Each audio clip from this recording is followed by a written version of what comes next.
दोस्तों, आप सभी का फिर से स्वागत है YouTube channel vision for education में। आज आप लोगों के लिए उत्तराखंड एलटी भर्ती कोर्ट केस अपडेट के संबंध में एक वीडियो लाया हूं। अगर चैनल पर नए हैं तो सब्सक्राइब करना ना भूलें, क्योंकि मैं आप लोगों के लिए शिक्षा जगत से संबंधित हर छोटी बड़ी खबर का सटीक विश्लेषण लेकर आता हूँ। ठीक है, तो वीडियो में आगे बढ़ते हैं। जैसा कि आप लोग सभी जानते हैं कि 26 तारीख को देहरादून में उत्तराखंड एलटी चयनित अभ्यर्थियों के द्वारा महारैली का आह्वान किया गया था। वो एक सफल रैली भी रही थी, आप लोगों ने देखा होगा वीडियोस में।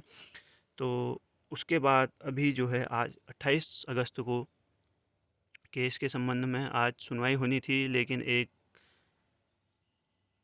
निराशाजनक खबर सामने आ रही है, जो कि एलटी चयनित अभ्यर्थियों और अन्य जितने भी अभ्यर्थी टकटकी लगाए बैठे थे उनके लिए एक झटका हो सकता है।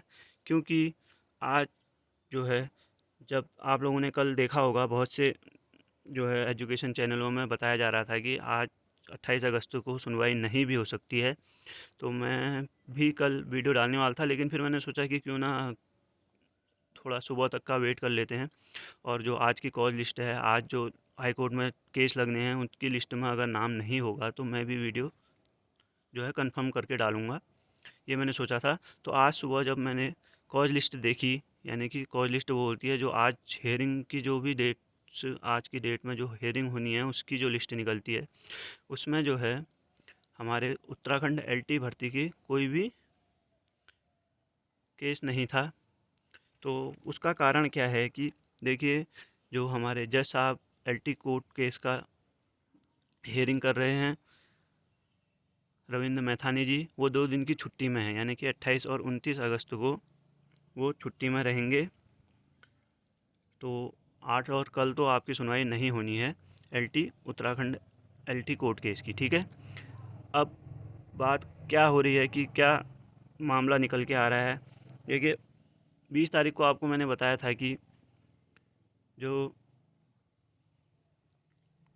रोस्टर चेंज जो हुआ था हाई कोर्ट में, उसके मुताबिक मैथानी जी जो हैं, रविंद्र मैथानी जी, वो सोम मंगल बुध को डबल बेंच की केस देखते हैं।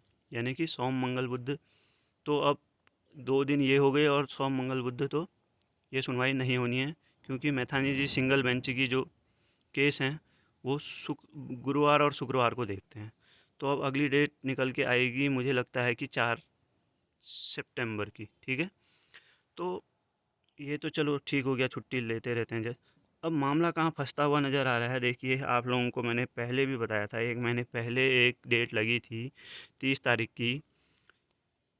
30 तारीख को जो है डबल बेंच में भी एक केस चल रहा है उत्तराखंड एलटी कोर्ट, ये भर्ती के संबंध में आप लोगों को मैंने बताया था। उसमें जो है जो 7 प्रश्नों की सिंगल बेंच में सुनवाई हुई थी, उसके खिलाफ जो है एक प्रश्न के खिलाफ डबल बेंच में भी रिट लगी है, जो कि है कौन सा वाला, जो रीजनिंग का एक क्वेश्चन था कि निम्न में से कौन सी संख्या भिन्न है। उसमें जो है 3 उत्तर दे रखे हैं और तीनों को उत्तर सही माना गया है, जिसके खिलाफ ए बी सी जो उत्तर दे रखा है उसके खिलाफ जो है रिट लगी है कि 3 उत्तर कैसे हो सकते हैं एक क्वेश्चन के। ठीक है, तो प्रश्न आप लोगों को पता होगा, मैंने बताया है 30 तारीख का। अगर कोर्ट केस वाला जो मेरी वीडियो है उसमें देख लेना, अगर नहीं आपको पता है तो डबल बेंच में एक प्रश्न की रिट लगी थी और उसकी अगली सुनवाई थी, की डेट बताई गई थी 3 सितंबर। ठीक है, तो अब देखिए 3 सितंबर को डबल बेंच का केस भी लग जाएगा और 4 सितंबर को सिंगल बेंच का। तो जैसा कि सभी चयनित अभ्यर्थियों और अन्य के द्वारा अंदेशा लगाया जा रहा था कि कोर्ट का मामला खींचते खींचते डबल बेंच के निर्णय तक ले जाया जा रहा है, तो वो अब देखिए सच होता नज़र आ रहा है। आप सभी लोग जानते हैं कि मामला आज कल में निपट जाएगा। ये 21 तारीख को पूरा फाइनल डिसीजन आ जाएगा, 22 तारीख को फाइनल डिसीजन आ जाएगा। कहते कहते जो है 28 तक पहुंचा था। महारैली का सफल आयोजन भी चयनित अभ्यर्थियों और अन्य के द्वारा, जागरूक जनता के द्वारा किया गया था वहाँ देहरादून में, और अच्छा खासा उसका दबाव भी बना है सरकार में। लेकिन अब देखिए मामला कहाँ को अटक गया, डबल बेंच की ओर को चले गया है। डबल बेंच की ओर को चले गया है का कहने का मतलब है अभी नहीं गया है, पहले से गया हुआ था मामला, और डबल बेंच में जो है 1 महीने पहले मैंने आपको बताया था कि 30 जुलाई करीब इसकी लास्ट हेयरिंग हुई थी। उसके बाद जो है 3 सितंबर की डेट दी गई थी।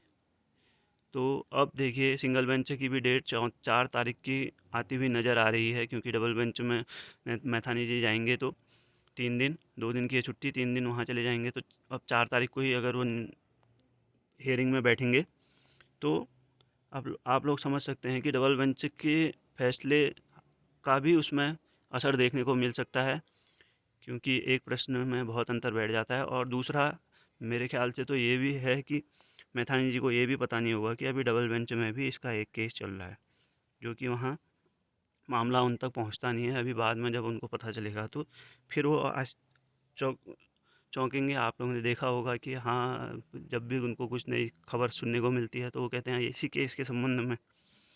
तो देखिए मामला आगे को लटकाते जा रहे हैं, क्या निर्णय आएगा अब क्या कह सकते हैं। देखिए सभी में निराशा छाई हुई है अभी, कहाँ से कहाँ, कहाँ से कहाँ। देखिए 1 महीने तो इस बीच के 1 महीने तो ऐसा लग रहा था कि आ ही जाएगा, अगली सुनवाई में मिल जाएगी सफलता।